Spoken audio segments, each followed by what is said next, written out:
자, 교재는 331페이지 통신제한조치 1번입니다. 작년도 경찰 문제인데 다음 중에서 옳지 않은 것은 했습니다. 자, 1번 보시게 되면 자, 통신제한조치는 5조의 범죄를 계획, 실행하고 있거나 실행하였다고 의심할 만한 충분한 이유가 있고, 그렇죠? 필요성이죠. 그 다음 다른 방법으로서 그 범죄의 실행을 저지하거나 증거 수집이 어려운 때 한해서 할 수 있다. 보충성이죠. 이 두 가지가 있으면 통신제한 조치를 할 수 있습니다. 맞고. 자, 2번 보시면 패킷 감청 얘기 나와 있네요. 자, 패킷 감청 같은 경우에는 마지막 줄에 개인의 통신 및 사생활의 비밀의 자유를 침해하기 때문에 헌법에 합치되지 않는다. 그랬습니다. 꼭 좀 중요한 것이기 때문에 봐두셔야 돼요. 패킷 감청 얘기입니다. 그렇죠? 자, 맞는 말이고. 그 다음 3번 보시게 되면 이 감청이라고 하는 것은 전기통신이 이루어지고 있는 상황에서, 그쵸?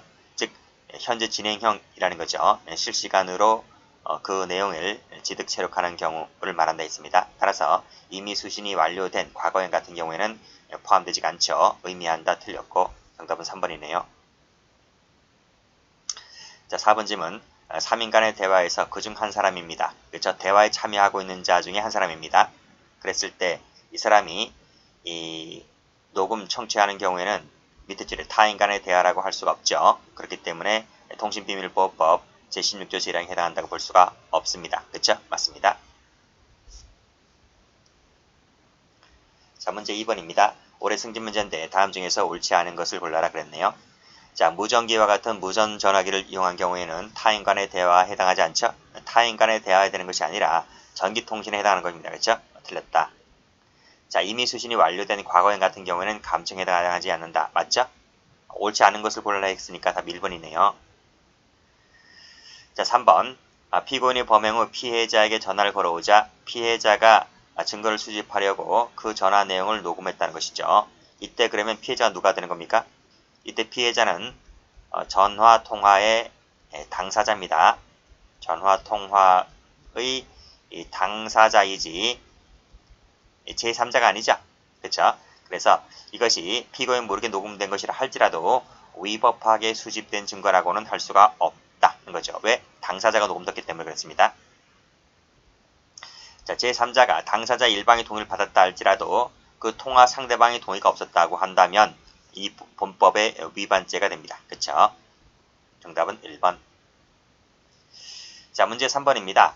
18년도 경찰 승진 문제인데 옳게 표시가 된 것은 그랬습니다. 자, 1번 보세요. 강간죄, 협박죄, 경매입찰 방해죄는 통신제한 조치가 가능합니다. 그쵸? 조심할 것은 이 단순 협박죄는 되는데 존속 협박죄는 안 된다 그랬어요. 안 된다. 그리고 이 경매입찰 방해죄가 시험에 잘 나와요. 이거 좀 기억을 해두시고요. 기억은 맞는 지문입니다. 동그라미 치시고. 자, 패킷 감청 얘기 나왔네요. 패킷 감청은 마지막 줄에 허용된다. 안 돼요. 허용되지 않는다. 그 다음. 자, 디귿번 가보시게 되면, 자, 허가된 통신 제한 조치가 밑에 연장됐을 때, 그쵸? 당초 허가 내용이 없던, 대화 녹음이 기재가 되어 있다면 적법한 근거가 될 수가 없어요. 적법한 근거가 될 수가 없다. 마지막에 틀렸죠? 틀렸고. 그 다음에 통신 제한 조치, 대상자의 전화번호 등이 사실과 일치하지 않는다 그랬어요. 않을 때에는 자, 밑에 그 집행을 거부할 수가 있기 때문에 어떤 경우를 할지라도 이때 누설할 수가 없다. 맞습니다. 동그라미. 정답은 그래서 어떻게 되는 거죠? 기억하고 리을이 맞고 나머지 틀렸기 때문에 답은 2번 됩니다. 2번. 2번 해설 잘 봐두세요. 2번 해설. 패킷 감청이 헌법 불합치 결정받았기 때문에 더 이상 현행법상으로 허용되지 않는다는 거, 요 해설 잘 받으시고. 자, 다음 페이지 문제 4번입니다. 다음 설명 중 옳은 것을 골라라 했어요. 자, 무전기 같은 경우 또 나왔네요. 타인 간의 대화에 포함되지가 않습니다. 틀렸고. 그 다음에 이미 수신이 완료된 과거형 같은 경우는 포함되지가 않고, 그 다음에 제3자가 일방만의 동의를 얻었다 할지라도 그 상대방의 동의를 얻어야 되는데 그 상대방의 동의를 얻지 않고 일방만의 동의를 얻었다고 한다면 위반죄가 되죠. 위반죄가 됩니다. 안 된다 틀렸고. 패킷 감청 같은 경우에는 허용되지 않는다 그랬어요. 틀렸고. 그래서 이것이 옛날 17년도 규출이잖아. 그쵸? 근데 이 폐기 감청이 이 불합치 결정받았던 것은 그 2018년도 판례이다 보니까 그래서 이 최근에 판례에 따르게 되면 답이 없어요. 답이 없다. 답이 없다. 그래서 전부 다 틀린 질문이 되는 겁니다. 자, 문제 5번 가볼게요. 다음 설명 중에서 옳지 아니한 것을 골라라. 자, 범죄 수사를 위한 통신 제한 조치 기간은 2개월이죠. 2개월. 초과하지 못하게 되고 목적 달성했을 때 즉시 종료해야 되는 것이고요. 그다음 통신이라고 하는 것은 우편물, 전기통신을 말한다. 맞고. 자, 무전기 또 나왔네요. 무전기 같은 경우에 타인 간의 대화에 해당하지 않는다. 그렇죠? 틀렸네요. 답은 3번. 자, 전화통화 당사자 일방이 상대방 모르게 녹음 뜬 것은 감청에 해당하지 않지만 맞죠? 근데 제3자가 일방만의 동의를 받고 녹음 뜨게 되는 것은 통신비밀보호법 위반죄가 됩니다. 맞네요. 자, 6번 문제. 다음 설명 중 옳지 아니한 것을 골라라. 1번 맞죠? 2번 보시게 되면 자, 검사 사법경찰관이 통신사실 확인자료 제공을 요청할 때는 관할지방법원의 허가를 받아야 한다. 맞아요. 자, 여기도 나왔네. 공갈죄 같은 경우에 대상범죄가 됩니다. 협박죄, 공갈죄 됩니다. 자, 4번 보시게 되면 검사로부터 공소를 제기하였다는 통보를 받은 경우에 그 대상자, 전기통신의 가입자에게 통신제한 조치를 집행한 사실을 통지할 필요가 없다. 있어요. 통지해줘야만 됩니다. 틀렸습니다. 정답은 4번 되겠네요. 자, 해설 보시게 되면 30일 내도 좀 봐두세요. 30일 내 이것도 좀 봐두시고 뭐뭐 사실을 서면으로 통지를 하여야 한다. 통지제도 있다는 거 봐두시고요. 자, 7번입니다. 다음 중에서 옳지 아니한 것을 골라라. 1번 풀었죠? 그렇죠. 1번 풀었기 때문에 제가 안 읽을게요. 그 다음에 2번도 풀었으니까 다 지워버릴게요. 자, 3번 보시게 되면 풀었어요. 이미 수신이 완료된 과거인 같은 경우는 포함되지가 않는다. 틀렸습니다. 정답은 3번. 폐기 감청 얘기 나왔네요. 폐기 감청은 허용되지 않습니다. 틀렸습니다. 그래서 이것도 틀린 거야. 그래서 이것은 이제 옛날 기출이니까 그래서 현행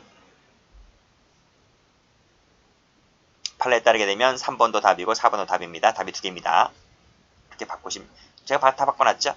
자, 그 다음 8번 가보시게 되면 다음 설명 중 옳지 아니한 것을 골라라. 또 나왔다 그쵸? 무전전화기는 대화에 포함되지가 않습니다. 답은 1번.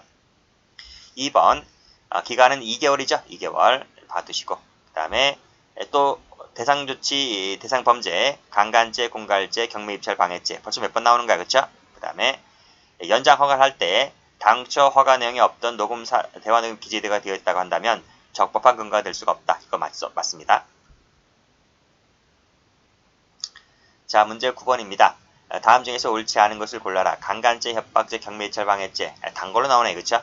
맞는 말이고 2번도 풀었어요. 지워버릴게요. 그 다음 감청 실시를 종료한다면 통지하여야 한다. 그쵸? 그 다음 통지로 인해서 수사에 방해될 우려가 있다고 인정할 때에는 통지하지 아니할 수 있다. 통지 유예 제도인데요.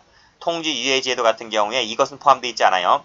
수사에 방해될 우려가 있다라고 할 때 이것은 포함되어 있지 않습니다. 해설 한번 가볼까요? 답은 3번인데요. 자, 해설 한번 가보죠. 자, 3번이죠? 1번, 2번 묶어보시고요. 자, 통지 유예할 수 있다 했는데 어떨 때 통지 유예할 수 있는 건가요? 국가 안전보장에 공공 안녕 질서를 위태롭게 할 현저한 우려가 있을 때. 두 번째, 사람 생명 신체에 중대한 위험을 초래할 수가 있을 때. 그래서 제가 안위하지 않았어. 안위 같은 경우에 유예할 수 있다는 거예요. 이 두 가지만 되어 있지. 현행법상 두 가지만 되어 있지. 문제 지문처럼 수사에 방해될 우려가 있을 것. 이것은 이 현행법 조문에 들어와 있지 않습니다. 좀 조심하시고요. 그 다음에 무선전화기 같은 경우에 대화에 포함되지 않는다. 그렇기 때문에 제가 지워버릴게요.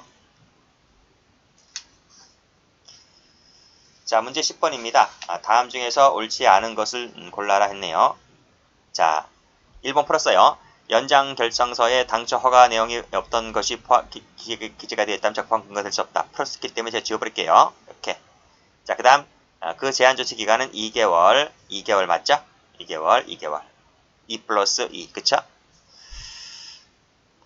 그 다음 마지막에 동일한 범죄 사실에 대해서 다시 통신 제한 조치 허가 청구하여야 한다. 맞고. 자, 그 다음 중대한 범죄가 실행 중이거나 예비임무 단계, 이거 기본 강의도 말씀드렸죠? 예비임무 단계도 제한 조치 취할 수 있다. 살인 예비임무죄도 통신 제한 조치 대상이 되는 거예요. 자, 4번 자, 쌍방 당사자가 내국인입니다. 내국인. 자, 제가 그랬죠? 내국인이 한 명이라도 끼어 있으면 그것은 뭐다? 고등법원 수석 부장판사의 허가를 필요로 한다는 거예요. 쌍방이든 일방이든. 아시겠어요? 쌍방, 일방 둘 다입니다. 대통령 하면 틀렸어요. 대통령은 간첩, 그쵸? 외국 간의 뭐 국가, 이런 외국, 적국 이런 것이 나와야 되는 것이지 내국인이 한 명이라도 끼어 있으면 그것은 고등법원 수석 부장판사의 허가다. 답은 4번입니다. 자, 11번 문제. 다음 중 옳지 아니한 것을 골라라. 공갈제, 단순협박제 맞죠? 그 다음 2개월 맞고, 그 다음에 보충적 최소한 맞죠? 그 다음에 쌍방 또 나왔네. 쌍방, 일방 그쵸? 전부 다 고등법원 수석 부장판사의 허가사항이다. 대통령 틀렸죠? 정답은 4번. 자, 12번입니다. 다음 중에서 틀린 것은 골라라 그랬네요. 자, 강간죄와 살인죄는 대상 범죄가 되지만 맞죠? 맞아요. 사기죄는 해당하지 않죠. 근데 경매 입찰방해죄 해당합니다. 요거는 해당한다. 그렇죠? 이건 해당합니다. 해당하기 때문에 요게 들어온 게 틀린 거예요. 그쵸? 요 부분이 틀린 것입니다. 정답은 1번 되겠습니다. 자, 문제 2번. 국가보안법 위반죄에 대한 증거 수집하기 위해서 발부된 통신제한조치허가서에는 그 밑에 녹취서는 그 목적이 된 국가보안법 위반죄나 그와 관련된 범죄를 위해서 사용되어야 한다. 맞죠? 그 다음에 3번 풀었고 4번도 풀었어요. 3인 간의 대화에 있어서 그중 한 사람, 즉 대화 참여자 중에 한 사람이 녹음 뜬 것은 이법 위반죄가 안 된다. 맞습니다. 그쵸? 여기까지인가요? 예, 맞네요. 여기까지 하겠습니다.